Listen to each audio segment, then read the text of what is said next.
Welcome to the Bogosity podcast for the 18th of February 2013, the podcast that never puts off procrastinating.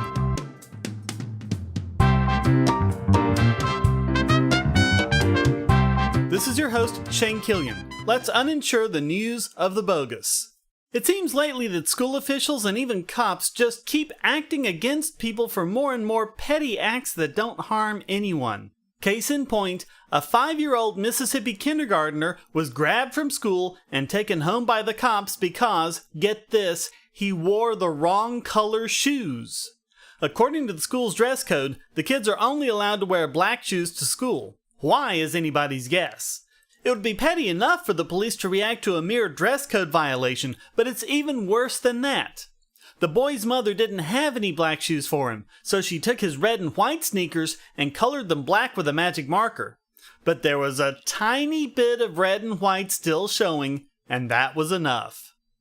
And the sad fact is, this is not an isolated incident. According to the report, Handcuffs on Success, the Extreme School Discipline Crisis in Mississippi Public Schools by state chapters of the ACLU, the NAACP, and other organizations. This kind of thing happens all over Mississippi, and it's especially harsh against minority students. Quote, "For every one white student who is given an out-of-school suspension, 3 black students are suspended, even though black students comprise just half the population."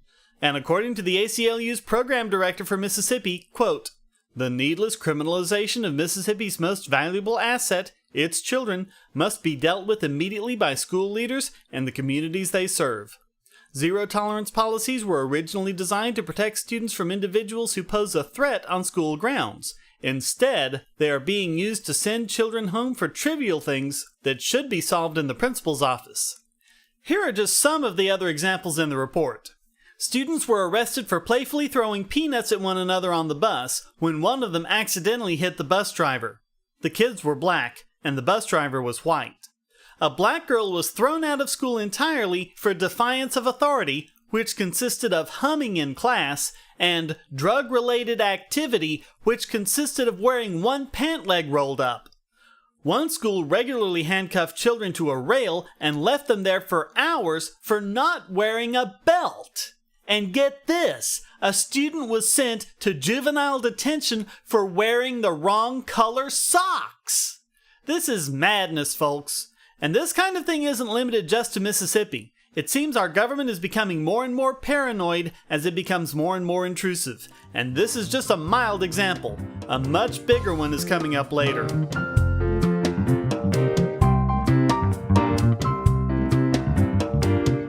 The Affordable Care Act and its related regulations, known as Obamacare, was touted as being the solution for the problem of the uninsured in this country. No more would people have to worry about losing their coverage, and insurance will be available to all. But according to a recent estimate from the Congressional Budget Office, Obamacare will result in an additional 7 million people pushed out of insurance. It all has to do with the taxes that individuals and businesses have to pay for not buying health insurance, or even not buying the right kind of health insurance. If they fail to do so, they pay a penalty, which the Supreme Court called a tax to try and worm it into constitutionality.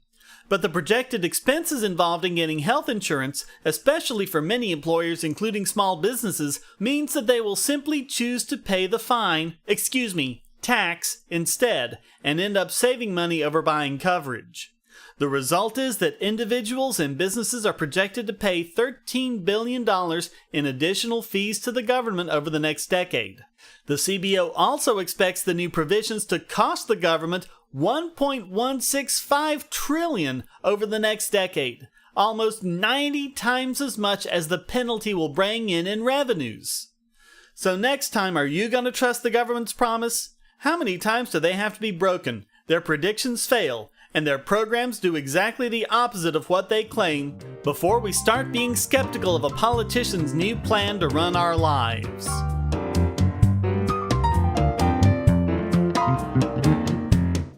Not only have we had to put up with the whining that Obamacare is going to do absolutely everything it's supposed to, just you wait, we've also had to put up with all the hemming and hawing about Obama's assertions that he gets to execute American citizens without trial.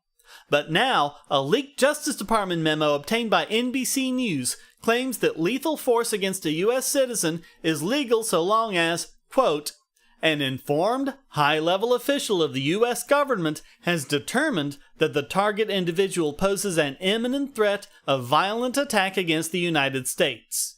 Yes, that's right, just one high-level official, absent any judge or due process, can just decide on his own that the person is guilty. He has to show no evidence to anyone. He doesn't even have to have evidence. He just claims it.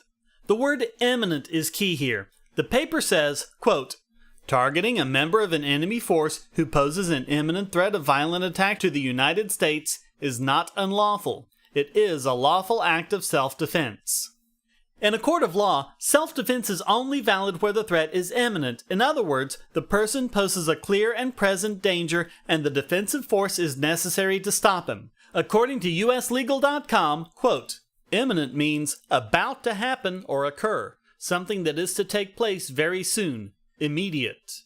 Unless, of course, the government feels like defining it some other way, the report says, quote, the condition that an operational leader present an imminent threat of violent attack against the United States does not require the United States to have clear evidence that a specific attack on U.S. persons and interests will take place in the immediate future. It's required of you if you want to defend yourself, but not of the government if they execute someone without charge. Quote, we recognize that there is no private interest more weighty than a person's interest in his life. But that interest must be balanced against the United States' interest in forestalling the threat of violence and death to other Americans. Sounds like we've heard this before. Me lie, anyone? Amazingly, they even try to claim it's not a Fourth Amendment violation. Quote, the Supreme Court has made clear that the constitutionality of a seizure is determined by balancing the nature and quality of the intrusion on the individual's Fourth Amendment interests against the importance of the governmental interests alleged to justify the intrusion. Funny, I don't read that bit anywhere in the Fourth Amendment. My copy says, quote, the right of the people to be secure in their persons, houses, papers, and effects against unreasonable searches and seizures shall not be violated, and no warrant shall issue but upon probable cause, supported by oath or affirmation, and particularly describing the place to be searched and the persons or things to be seized. Nothing at all in there about balancing government interests. Politicians and judges just made that part up because, and I hate to be the one to break this to you, they don't care about the Constitution or your rights. To them, the Constitution is something to be maneuvered around, not obeyed for the protection of the people.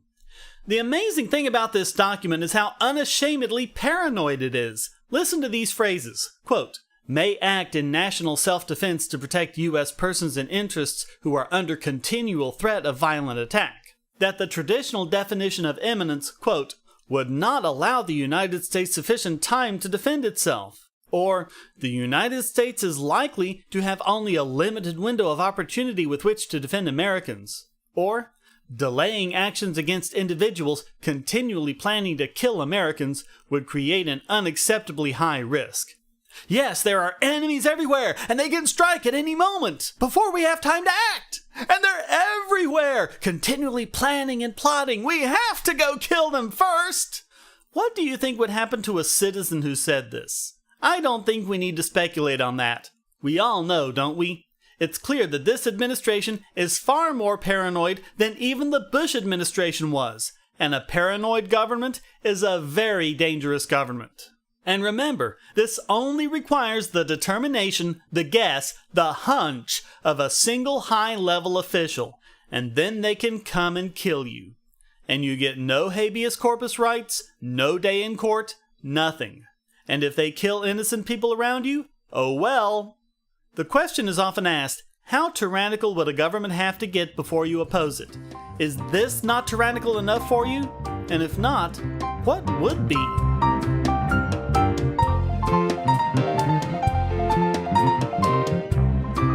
And now it's time to research zombie killing techniques to use against this week's biggest Bogon emitter.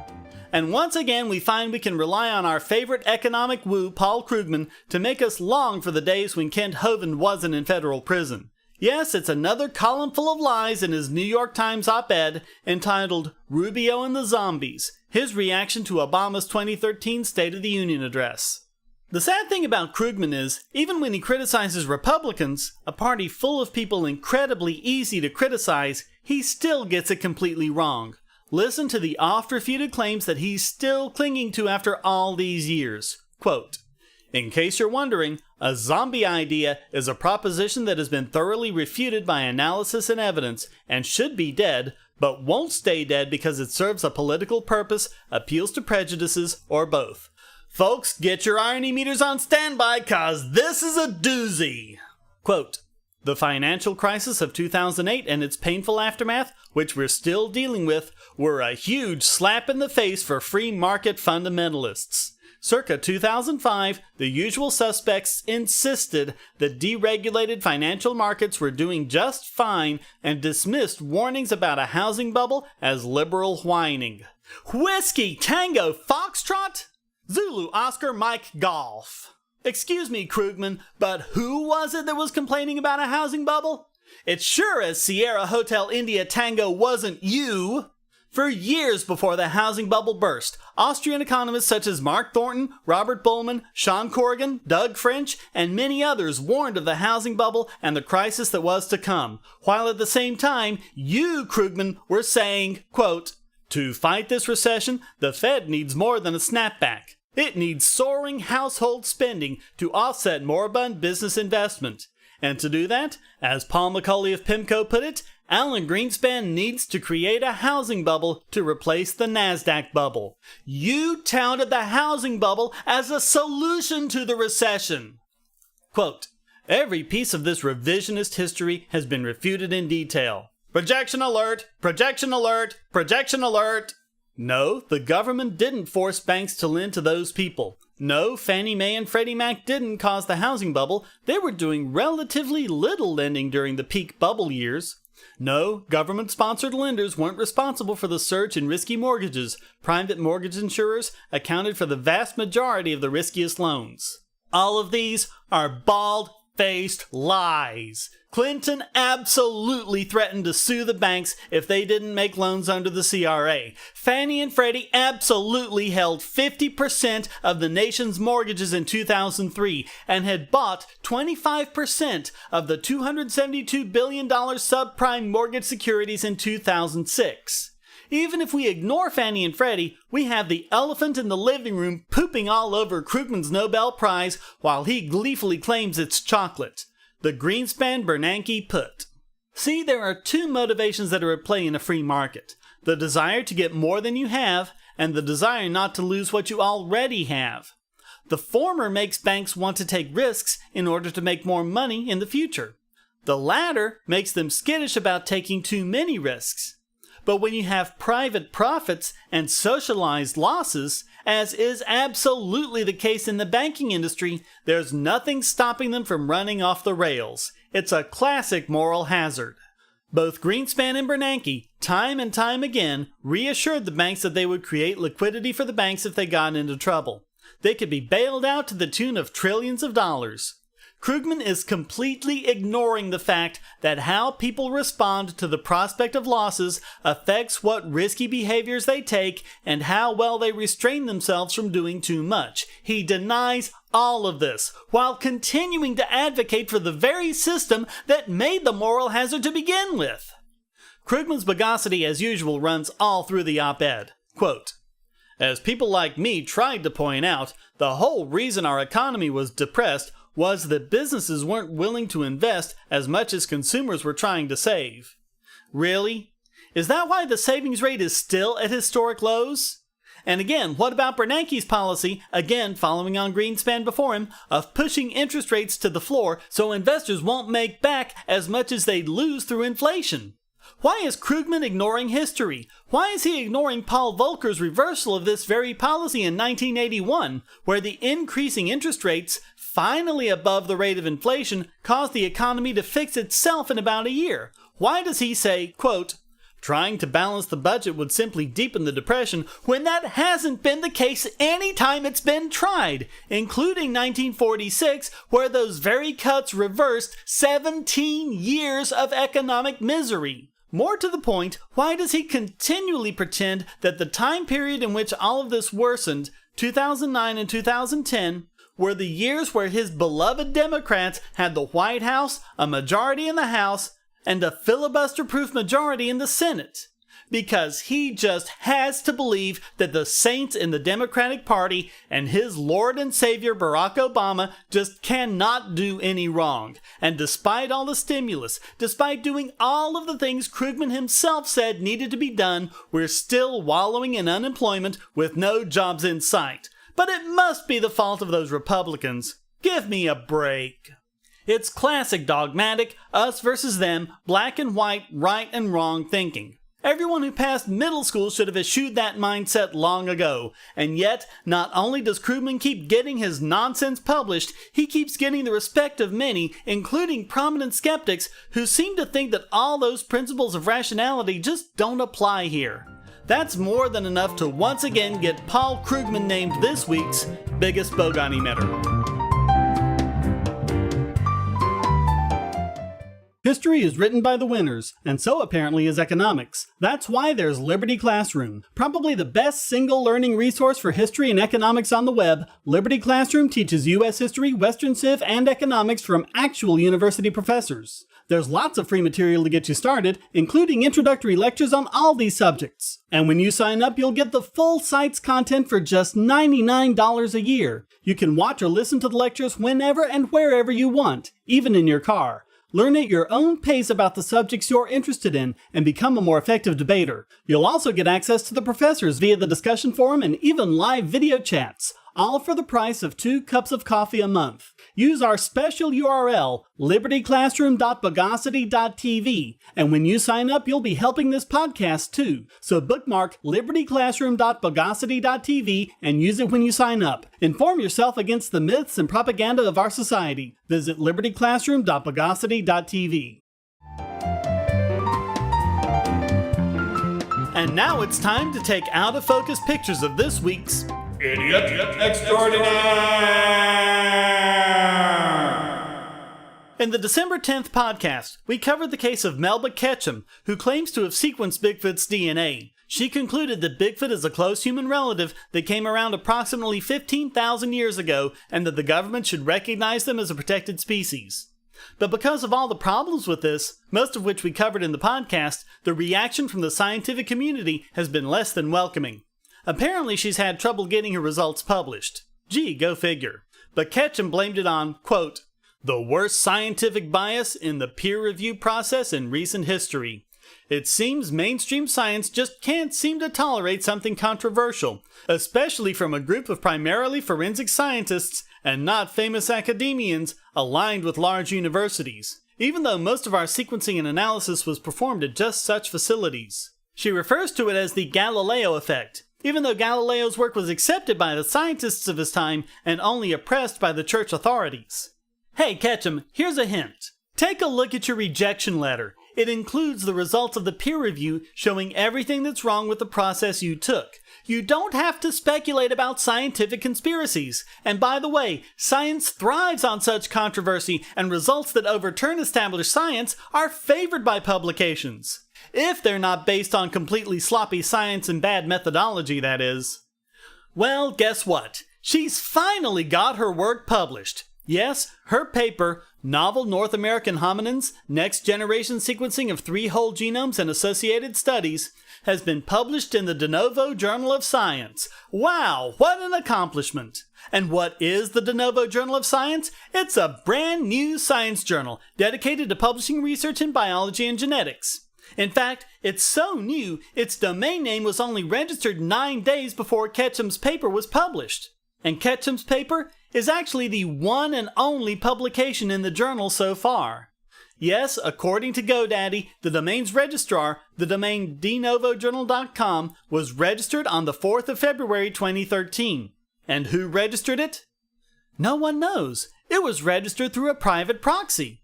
Yeah, because respected scientific journals always hide the technical and administrative context for their domain names. Right. Is there anyone who doesn't think this lady just threw this shoddily designed site together solely to get her paper published? Okay, we've seen it before, but at least the creationists make it look good. At least they do a tiny amount to make sure it isn't blatantly obvious what they've done. And if nothing else, it's the shoddy, half-assed way this deception was undertaken that makes Melba Ketchum this week's Idiot Extraordinaire!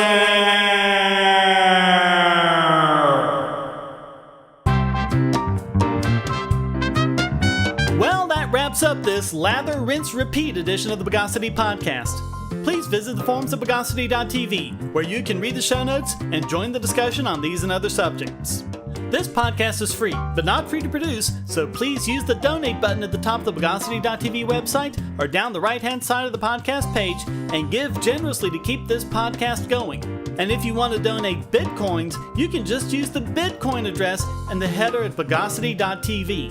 And if you'd like to contribute to the podcast, just send a question, statement, news article, or rant to podcast@Bogosity.tv. Put it in an audio file, and if it's good enough, it'll get played right in the podcast. Thank you for listening. Until next time, here's a quote from Carl Sagan. The fact that some geniuses were laughed at does not imply that all who are laughed at are geniuses. They laughed at Columbus. They laughed at Fulton. They laughed at the Wright brothers. But they also laughed at Bozo the Clown. The Bogosity podcast is licensed under Creative Commons Attribution Non-Commercial No Derivatives 3.0 Imported License.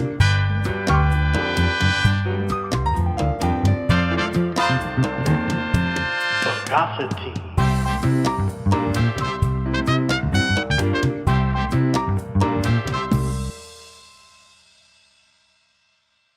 Do you want answers to creationist claims against evolution? Would you like to know more about evolution yourself, or even engage creationists more directly, with actual peer-reviewed sources to back you up? My book, How Evolution is Scientific, is designed to show the basics of evolutionary theory and how it is so well supported using the scientific method. It's impeccably sourced, with references to the actual scientific material, and is arranged using the creationists' own criteria of what is scientific. Using their own arguments against them, see how evolution is scientific, but creationism is not, based on observations, accurate predictions, logic, and evidence. Get answers to common creationist claims, and even a primer on abiogenesis, the start of all life. It's all in my book, How Evolution is Scientific, available at Amazon and on Kindle, EPUB, and PDF as well. Get How Evolution is Scientific and never be taken in by creationists again.